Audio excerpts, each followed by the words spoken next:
it's Nyla from Narcissist Autism Girl. Welcome to my channel. I expanded my Toff corner a little bit, added a Toff plushie, and added some pictures. So anyway, that's where I'm at today. I'm a little nervous, but whatever. Anyway, so today we're going to be talking about top movie couples. So I've talked about television couples so much at almost nauseum. So I guess it's kind of time to talk about movie couples, because I feel like I haven't spent much time talking about my favorite movies, which I'm still working on that list. But I thought I'd talk about my favorite animated and live action movie couples. So let's start with animated. So here's my top 10 list. So we have Erica and Dominic on number 10 from Princess and the Pauper. Now, this is interesting because I love Erica. I love Dominic, but together they don't really have much of a story. I mean, it's sweet how he stayed. No, actually, I do love them because they fall in love, and then he finds out who she is, and then he still stays true to her and rescues her from jail, and then he ends up like going ahead and giving her a ring to remember to tell her to remember him by, and then she ends up coming back and they get married, and it's really, really sweet. So yeah, that's Erica and Dominic. The only reason they're this low on this list isn't because I don't like them, just because I like other couples more. Which brings us to Annika and Aiden from Barbie and the Magic of Pegasus. Now this is an interesting one because at first I didn't really care for them, but then the more I watched the movie, the more I loved them because like they both need second chances and they both made mistakes, but then he gives up his sword. He's trying to give up his sword multiple times for her. He gives her his gem. He brings her to meet his father, which at first I thought was just to show that she taught him how to hope again. But then I realized, oh, he's bringing her to meet his dad so they can get married. So they end up getting married in the end, and they ice skate together, and they have fun. So, yeah, I like them. So next we have Annalise and Julian from Princess and the Pauper. Now, Annalise is in love with Julian, and he loves her, but then she's sent to marry King Dominic to save her people, but then when she saves her people anyway, her mother lets her marry Julian, and they're best friends to lovers, and it's really, really sweet. And he risks everything to rescue her from Preminger, and so it's awesome. I love them. Next, we have Cinderella and Prince Charming from Cinderella 3. Now, I'm basing this off of Cinderella 3 because, in my opinion, they are a better couple in Cinderella 3 than Cinderella, the original. As much as I love Cinderella, the movie, I find that Cinderella 3 is a masterpiece that clarifies everything that people complain about Cinderella. For instance, the fact that he touched her hand and knew she was his true love. They mentioned that, and then he's put under a spell, and then he still knows Cinderella is his true love because of their connection when he touches her hand, and it's so sweet, and he gives up everything to save her thanks to the mice, and then he ends up marrying her at the end, even though they don't really restore time. They're just beautiful, and she's so pretty, and I love her because she fights for happily ever after, plus she doesn't let her circumstances dictate who she is. And that's something I really admire. That's why Cinderella is my second favorite princess, but we'll get into that another time. So next we have Spirit and Rain from Spirit Stallion of the Cimarron. Now this is interesting. They're horses, but they're really sweet, and he risks everything to save her and her owner, and they end up, and the owner in the end lets them go at the end to be free. And so they end up reuniting with the herd, and so they live happily ever after. And so she kind of teaches him different things, and so he becomes torn during the movie between being with her or being with this herd. So it's kind of beautiful. And I love that movie so much. The music, the story, just everything. And the fact that the horses don't actually talk and they still manage to make an amazing movie. It's just amazing on so many levels. I love the Spirit Selling of the Cimarron. Definitely in my top 5 animated movies. So yeah, or maybe my top 10. I'm not really sure. Like I said, I can never make up my mind on my top animated movies. But anyway, next we have number 5. We have Aladdin and Jasmine from Aladdin. Now, Aladdin and Jasmine are both animated and live action, and they made this list because I love them in animated and in live action because they fall in love. Their relationship is deep. He treats her not as a prize, but he still likes her, and he tricks her, but then he ends up making it right, and so her father makes changes in law where she can marry him in the end, and he saves her, and they end up getting married, and he says, "I choose you, Aladdin." She says that. And it's so beautiful. I love Aladdin and Jasmine because they're just so pretty sweet. So they're some of my favorites. So anyway, next we have Anna and Kristoff from Frozen and Frozen 2. So this one I'm basing off of both movies because, well, first of all, they kind of meet as friends. They become friends. She kind of gets him to take her to see her sister. And then in the end, she ends up like um taking her, and then he ends up like falling in love with her, her courage, her kindness, and her unwillingness to give up on her family, her sister. And then he ends up giving up so she can be with who she believes to be her true love, Hans, even though it means he can't be with her himself, which shows how much he loves her. And then he ends up risking everything. Then he sees the storm and worries about her. So then he goes back and says she was with her true love. But then when he sees the storm, he's like, "Oh my gosh, I gotta go help her." And then so he ends up like going to see. So he does this thing where and then when her sacrifice for Elsa saves her life, she she ends up falling in love with him too and realizes she loves him too. So then she gives him a new sled, and they kiss at the end. And then the second movie, he's consistently trying to um, propose to her, but when she runs off, he sings "Lost in the Woods," which I know a lot of people don't care for because it's a so-called boy band, but I like it because it kind of shows how much he cares for her. He says, I won't wait for a sign that I'm your path because you are mine." It's so sweet. And then and then at the end, he runs, he stays there, and then says he's lost in the woods without her. And so then they reconcile, and then she says yes. And he gets dressed up for her, and he says she prefers him, his true self. So it's really sweet. I love Anna Krista. Number 4.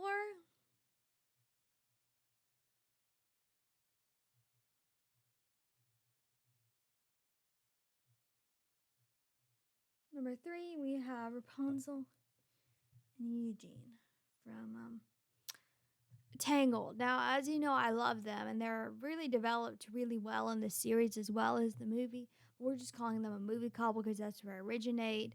So Eugene is this thief who originally called Flynn Rider, and then he falls in love with Rapunzel and is going to give up his thieving ways for her, and then they end up falling in love, and then he gets captured. So then she thinks he betrayed her, but she doesn't, and then he goes off to go save her, and then he's willing to give up his life, so she's willing to give up her life for him and his life for her. So he cuts her hair so that she doesn't have to go with Gothel, and Gothel's killed, and so because she's been aging herself and she's like 900 years old or something like that, and so sure, some crazy number.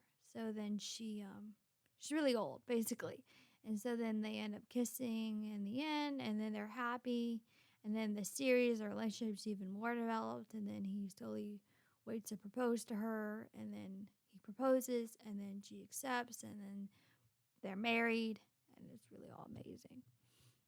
Love Rapunzel and Eugene. So number 2, we have Woody and Bo Peep from Toy Story.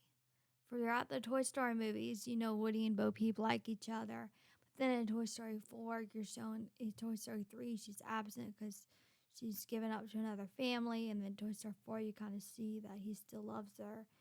And then he ends up being with, she says she's glad to got to see him again. And then he realizes he wants to be with her and be a lost toy because he's lost.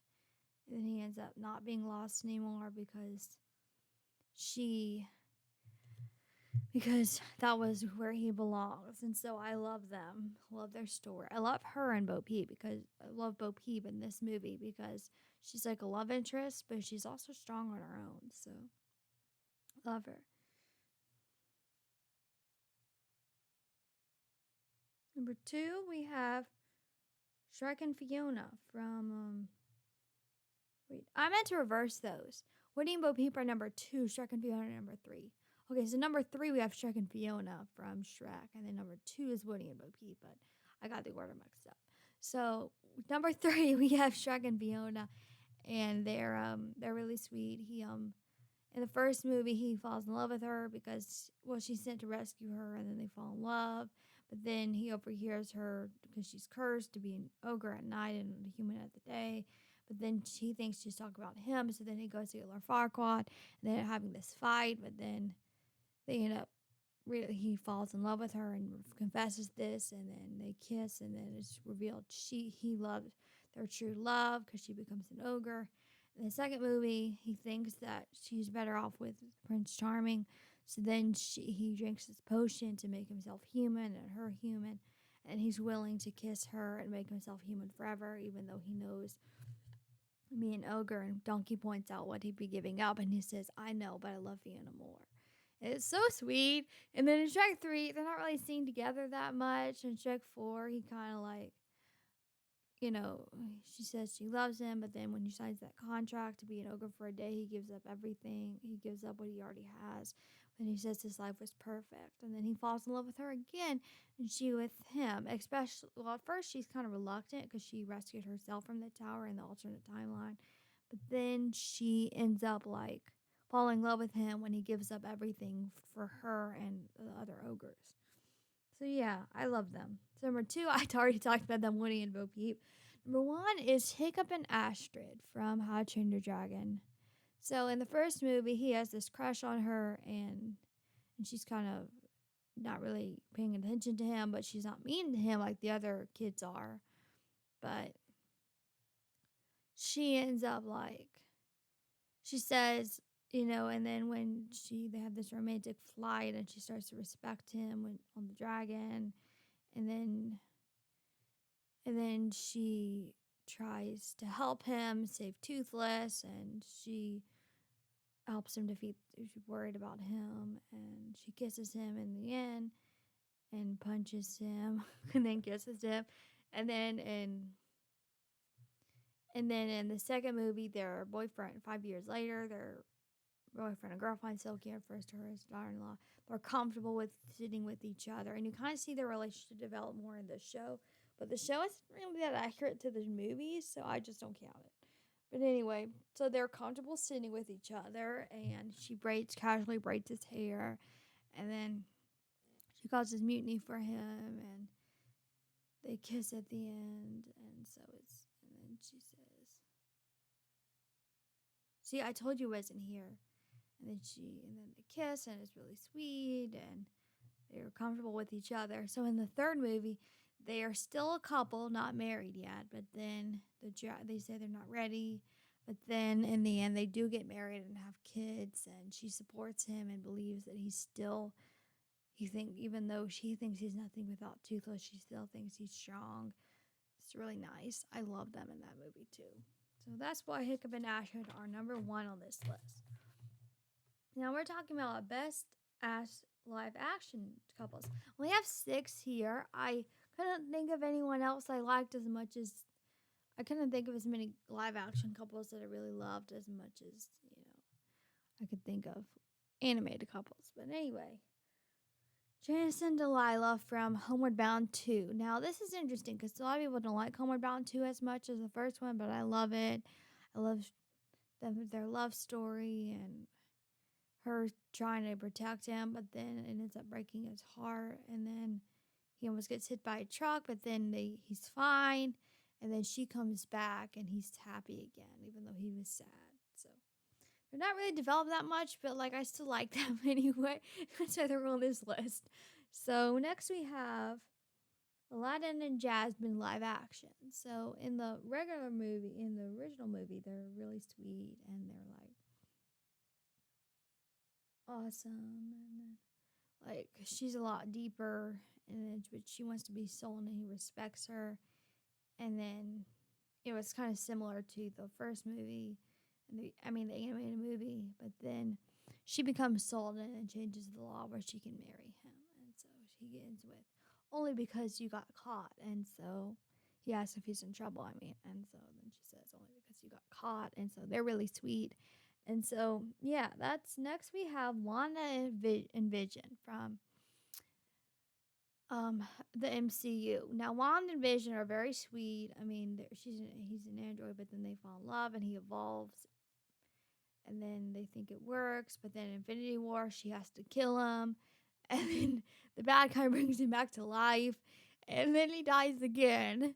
She just watched him die twice. It's terrible. And then she in her grief, she creates the sitcom reality in Westview, and he doesn't understand how much she's been through, and so until Darcy tells him, and then he protects her, and they say goodbye. And she says, "You are the piece of the mind zone that is in me, and you are my love," and it's beautiful. I love them on so many levels. So next we have number 3 is Peter Quill and Gamora.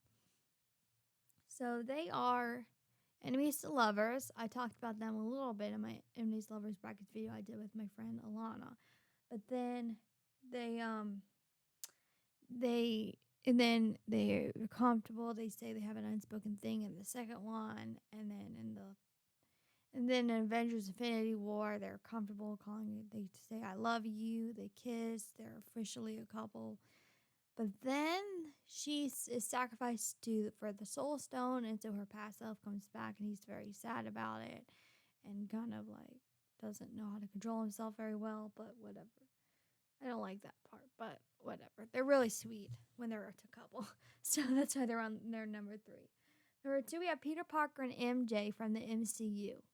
Now they're kind of enemies to lovers. I'm not really sure how to describe them because she's kind of like observant, but then she like doesn't like think of him as a friend, but then she calls him a friend at the end, and then the second movie they're friends, and he's trying to win her over, and then she confesses that she loves him, she likes him too, and then they kiss, and it's really sweet, and he has this plan before that to win her over, and it doesn't work out, but then it works out in the end. And then in the third movie, still a couple, and she's supportive of him, and she says she wouldn't do anything differently, even if she could get into MIT. He tries to get her to get into MIT, and then she says when he has to give up everything to make her forget him, she says she loves him and tells him to wait to tell her back. She's confident that she loves him, but then they kiss at the end, and I cried. And then he's going to introduce to them a few weeks later, but then he realizes they're better off without him and ultimately makes a sacrifice. So yeah. And then number 1, we have Anna Gilbert, another enemies to lovers. In the movies, she's mad at him because he calls her carrots to get her attention, but then she breaks his slate over his head, and then he falls in love with her, and then she tries to win her, but then they become like school rivals. She tries to beat him, and then he still tries to be friends with her, and then a few years later and then at one point in the ball he ignores her and then steals her dancing card, and then he ends up rescuing her, and they agree to be friends, and then in the end he gives up his place so that she can be at Green Gables, which is so sweet on so many levels. And then in the second movie, he still cares about her and proposes to her, but she rejects him, and then he's very sad and says that I hope he breaks. So then Actually, in the books, it goes by a little differently. He tries to win her over. They're really good friends. And then she's angry that he spoiled their friendship. But then she meets her ideal, and he meets the girl that she wanted to be, Christine Stewart. But then she thinks they're going to be together, and then they're not. And then they end up, and then she ends up realizing that Roy Garner is not the guy for her. And then the movie kind of happens similarly at the end. She he gets sick, and then she almost loses him, and she realizes he belongs to her and she to him, and she's devastated, and she gives an inscription in her book in the movie, and then they end up being a couple and kiss at the end. And that's how the third book and second movie end. And then they get married and have kids, and it's great. Life is great for them. And then it kind of loses the focus off them, but they're still married and happy. So I'm good with that part of it. As long as Anne and Gilbert are together. So, anyway, I like the Megan Follows version the best. Okay. So, that was all wraps it up for my movie couples video. If you enjoyed this video, please like, comment, subscribe if you haven't already. Do all that fun stuff. If you have any questions, send me an email or comment below. If you have any other topics you want me to talk about, just let me know in the comments or email. Bye!